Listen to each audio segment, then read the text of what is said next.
Je vous souhaite à chacun et chacune une bonne journée. Et si le Seigneur nous accorde de procéder à quelques mises au point, que nous puissions le faire avec lui. Hébreux 5, 11. Nous avons beaucoup à dire à ce sujet et des choses difficiles à expliquer parce que vous êtes devenus lents à comprendre. Ici, dans l'Épître aux Hébreux, l'auteur est en train d'exposer à ces chrétiens tout ce domaine de la prêtrise de Christ. Christ est un souverain sacrificateur légitime, non pas selon l'ordre d'Aaron ou des Lévites, mais selon l'ordre de Melchisédek. Il faut avouer que pour des chrétiens comme nous, qui ne sommes absolument pas de culture hébraïque, qui ne vivons pas au 1er siècle de notre ère, c'est un véritable miracle que ces passages nous parlent. Et ils nous parlent. Mais pourtant déjà à l'époque, alors qu'il est dans la culture originelle, parce que ces chrétiens d'origine juive peuvent comprendre l'Ancien Testament, ils sont devenus lents à comprendre.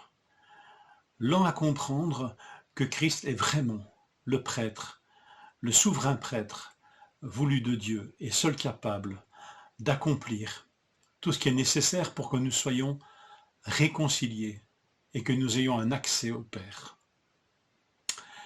L'auteur dit tout de suite que ce qu'il va exposer demande de la maturité dans l'écoute de la parole de Dieu. Et son constat est terrible. Et il s'arrête ici pour une mise au point, avant de reprendre au chapitre 7 la suite de l'exposé sur Melchisédek et Jésus, le grand prêtre selon l'ordre de Melchisédek. Il s'arrête pour une mise au point salutaire. Avons-nous cette maturité? Et là, lui, il dit à ses auditeurs, à ses lecteurs, non, vous n'avez pas cette maturité. Mais vous devriez l'avoir. Et pourquoi dit-il ça? Il dresse deux constats implacables qui démontrent ce manque de maturité. Ou plutôt, dans leur cas, peut-être même une régression dans la maturité. Deux constats implacables. Ils sont incapables d'enseigner d'autres disciples plus jeunes. Vous qui devriez être des enseignants, vous en êtes venus à avoir besoin de lait. Incapacité à enseigner d'autres disciples. Deuxième constat, incapacité à exercer un discernement moral, éthique, distinguer entre le bien et le mal, mais un discernement nourri par l'usage et l'expérience de la parole de Dieu. Je fais ici un petit excursus. Combien j'entends parler de discernement et du besoin de discerner, et combien j'ai vu parfois ce discernement s'apparenter tout simplement à de la méfiance. La méfiance, c'est charnel. Le discernement, c'est spirituel et spirituellement mûr. Mais il doit être basé, ce discernement, sur l'usage et l'expérience de la parole de Dieu, du contact avec Dieu lui-même au travers de sa parole.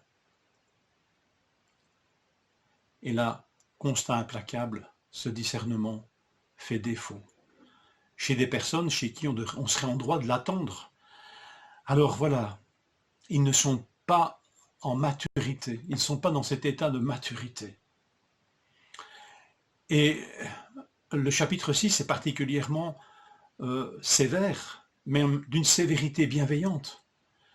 Comme un médecin qui dit à un malade atteint d'une maladie terriblement dangereuse et qui, non pas lui fait peur, mais lui dit, écoutez, maintenant je ne vous cache plus la vérité. Si vous ne vous soignez pas, si vous n'intervenez pas, vous allez mourir. Et c'est un petit peu ici, cette immaturité, cette régression dans la maturité peut les conduire jusqu'à l'extinction de la foi, le reniement. Ils sont lents à comprendre. Vous êtes devenus lents à comprendre. Littéralement, paraît-il, paresseux de l'ouïe, paresseux de l'oreille. Ils le sont devenus, par paresse, par indolence, par négligence. et ils ne peuvent attribuer cet état à personne d'autre qu'à eux. Ils le sont devenus. C'est pas Satan qui les a fait devenir. C'est pas les démons qui les ont fait devenir. C'est pas l'amour de l'argent. C'est eux qui sont devenus indolents et paresseux. De l'entendement, de l'oreille. Ils n'écoutent plus la parole de Dieu de la même manière qu'ils l'écoutaient au début. Voilà un temps de mise au point salutaire que nous offre le chapitre 6. Je crois que nous pouvons nous arrêter, nous aussi, tous, et faire le point, Seigneur. Où en suis-je dans ma maturité? Où en suis-je, Seigneur, dans l'écoute de ta parole? Où en suis-je, Seigneur, dans l'état de... Où en sont mes oreilles et de quelle manière est-ce que je t'écoute? L'auteur ne met pas pourtant un point final ici, ni au chapitre 6. La grâce n'est pas épuisée, et même si Dieu nous reprend, il continue avec nous. Et ça, nous le lisons aussi au chapitre 6. Alors voilà, accorde-nous, Seigneur, une mise au point, juste une mise au point. Bonne journée.